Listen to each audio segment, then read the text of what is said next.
Time now to turn back to meteorologist Clay Smith in Studio B for a check of our Tuesday afternoon forecast. Clay.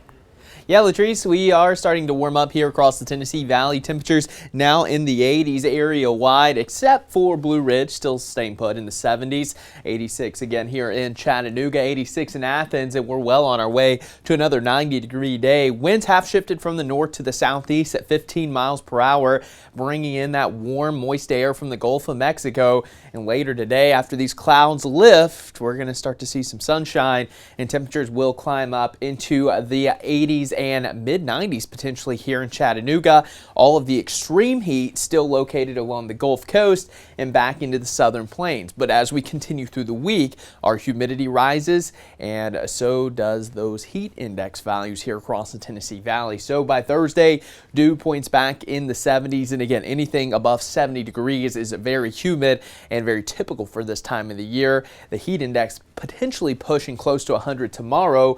4th of July, that max heat index of around 103, and then by Friday, it can feel like 106 degrees here across the Tennessee Valley. So heat and humidity rising as we continue throughout the work week. Rain chances staying low the next couple of days. You can see all that activity across South Georgia.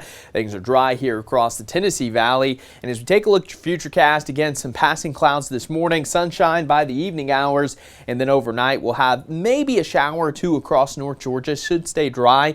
A lot more cloud cover for your Wednesday. Wind shift from the south, and again, we may have just enough moisture to squeeze out a shower or two here across the Tennessee Valley. Going into your Thursday, which is the 4th of July, we'll have those bubble up showers and storms, only about a 20 to 30% chance here across the Tennessee Valley. So not expecting too much in the way of rainfall, at least today or tomorrow. Of course, Wednesday we have that slim chance, but then by Thursday, a couple areas could pick up on a few downpours, which could lead to up to a half of an inch of rain here locally.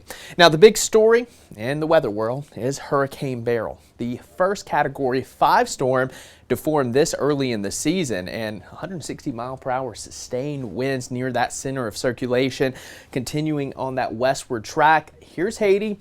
Here's Jamaica. These two areas need to watch very closely as this storm continues to push. And as we take a look at some of the spaghetti plots, this is just models kind of trying to pick up on where this storm may be heading. A lot of them are thinking right into portions of Texas. Some have that turn a little bit further towards the Gulf Coast of Alabama, and Mississippi. So just something we need to watch out for very closely. But the sea surface temperatures are very warm for this time of the year, over 80 degrees. So this has a lot of fuel to work with. Likely going to stay a strong hurricane as it potentially pushes close to Jamaica. Again, the potential of those hurricane winds, or at least force winds here in Jamaica, looking pretty good as we go into your Wednesday. So definitely need to watch that pretty closely. Beryl will continue that track, and again, you can see pushing that cone of uncertainty right over Jamaica and then eventually in the Yucatan Peninsula, and maybe making that curve up into the open waters of the Gulf of Mexico. So something we need to watch out for very closely here, especially if you have friends along the Gulf Coast. Likely not going to impact our weather, but we'll continue to keep you updated as this is a very strong hurricane moving through the Caribbean today. Now, as we take a look at 7-day forecast, temperatures in the mid-90s through the 4th of July. And we're going to have those storm chances finally returning. Time for our weekend, Latrice.